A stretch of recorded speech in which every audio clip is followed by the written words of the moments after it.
सपने वो नहीं होते हैं जो आपको नींद में आते हैं, बल्कि सपने वो होते हैं जो आपको सोने नहीं देते हैं। इंतजार करने वालों को उतना ही प्राप्त होता है जितना कोशिश करने वाले छोड़ दिया करते हैं। अगर सूर्य की तरह चमकना चाहते हो तो सूर्य की तरह जलना सीखो। जो नींद और निंदा पर विजय प्राप्त कर देता है उन्हें कोई भी नहीं रोक सकता।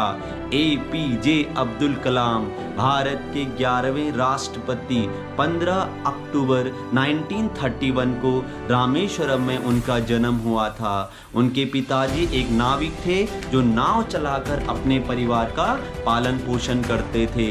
उनके परिवार में उनके भाई बहन कुल 10 थे।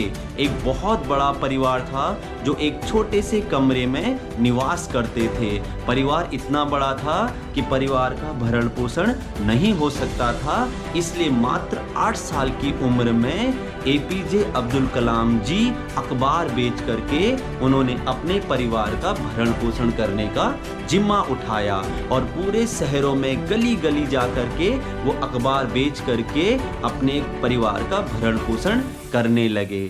आगे चलकर एक बार वो अपने पिताजी के साथ समुद्र के किनारे बैठते हैं और जब ऊपर देखते हैं तो ऊपर चिड़ियां जो हैं उड़ रही होती है। तो उसी दिन वो ठान लेते हैं कि मैं भी इसी प्रकार से आकाश की सैर करूंगा और आकाश में ही इस तरह से उड़ करके आगे बढ़ूंगा। वो इस प्रकार से ठान लेते हैं। फिर आगे चलकर उनकी बहन जो है अपने गहने बेच करके उनका एडमिशन 1955 में मद्रास के एक एरोनॉटिक्स कॉलेज में करवा देती है। एक बार ऐसा होता है कि उनसे प्रोजेक्ट नहीं बन रहा होता है और प्रोजेक्ट में देरी हो रही होती है, तो फिर वहाँ पे कॉलेज के प्रोफेसर उनको बुलाते हैं और बुलाते हुए कहते हैं कि आपसे नहीं हो रहा है, आपका बस का नहीं है। अगर ये प्रोजेक्ट 3 दिनों में नहीं बन पाया तो आपकी स्कॉलरशिप रोक दी जाएगी।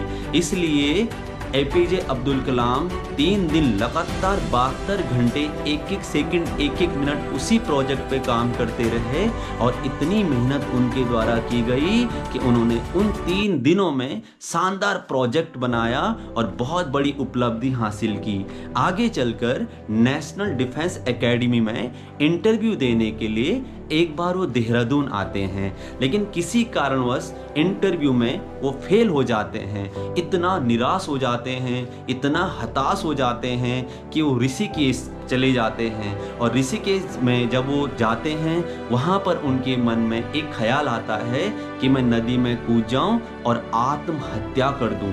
इतना बड़ा व्यक्तित्व, इस प्रकार का ख्याल जब आता है तो अचानक वहाँ पर एक स्वामी शिवानंद जी उनसे मिलते हैं और शिवानंद जी उनके कंधे में हाथ रखते हैं और पूछते हैं कि क्या हुआ बेटा, क्यों परेशान हो।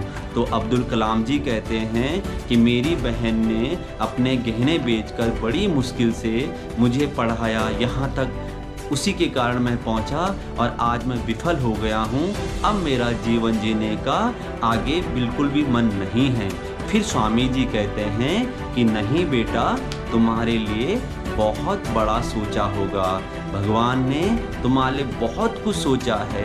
तुमने कभी सुना है कि अंधेरे के बाद सुबह नहीं हुई है।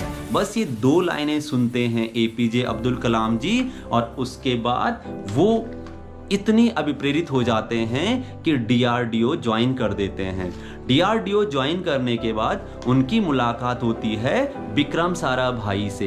विक्रम साराभाई से जब वो मिलते हैं तो उनकी मुलाकात के बाद उनको पहला प्रोजेक्ट मिलता है और वो मिलता है भारत में पहला रॉकेट भरने का प्रोजेक्ट मिल जाता है, लेकिन वर्कशॉप नहीं मिलती है जहाँ पर उन्होंने प्रोजेक्ट बनाना होता है। सबके सब परेशान हो जाते हैं, वर्कशॉप नहीं मिल पाती है। फिर उसके बाद वे केरल के थुम्बा गांव में वर्कशॉप बनाते हैं, वहीं पर रॉकेट बना देते हैं। अब रॉकेट तो बन जाते हैं, लेकिन रॉकेट बनने के बाद उसे लॉन्चिंग पैड नहीं मिल पाता।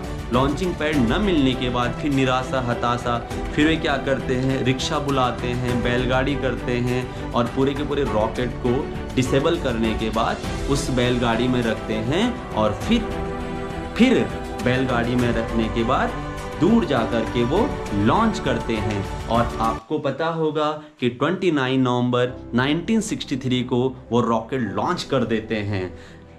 यहीं से उनको भारत में एक बहुत बड़ी उपलब्धि हासिल हो जाती है। भारत रॉकेट लॉन्चर करने वाला देश बन जाता है।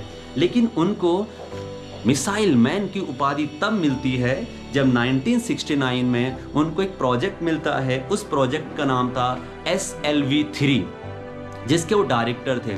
SLV-3 में वो लगातार 10 दिनों तक बहुत अच्छे से काम कर रहे होते हैं। अचानक 1979 में वो रॉकेट फेल हो जाता है, रॉकेट मिशन फेल हो जाता है, जिसके बाद वे बहुत ज़्यादा निराश हो जाते हैं। निराश होने के बाद ठीक 1 साल बाद 1980 में वो SLV-M3 लॉन्च कर देते हैं, जो भारत का पहला स्वदेशी रॉकेट होता है। इसी उपलब्धि के लिए उनको 1981 में पद्म भूषण, 1990 में पद्म विभूषण और 1997 में उनकी सबसे बड़ी शख्सियत, सबसे बड़ी सफलता पोखरण में जब भारत महान शक्ति बन जाता है, परमाणु शक्ति बन जाता है, उसके लिए उनको 1997 में भारत रत्न से नवाजा जाता है। और आगे चलकर 25 जुलाई 2002 से 25 जुलाई 2007 तक भारत के 11वें राष्ट्रपति के रूप में आते हैं भारत के मिसाइल मैन। उनका आज बर्थडे है, उनका जन्म दिवस है, और मैं सत्सन नमन करता हूँ ऐसे व्यक्तित्व को जो कि आज हर युवा की प्रेरणा बन चुके हैं, आज पूरे विश्व की प्रेरणा स्रोत हैं।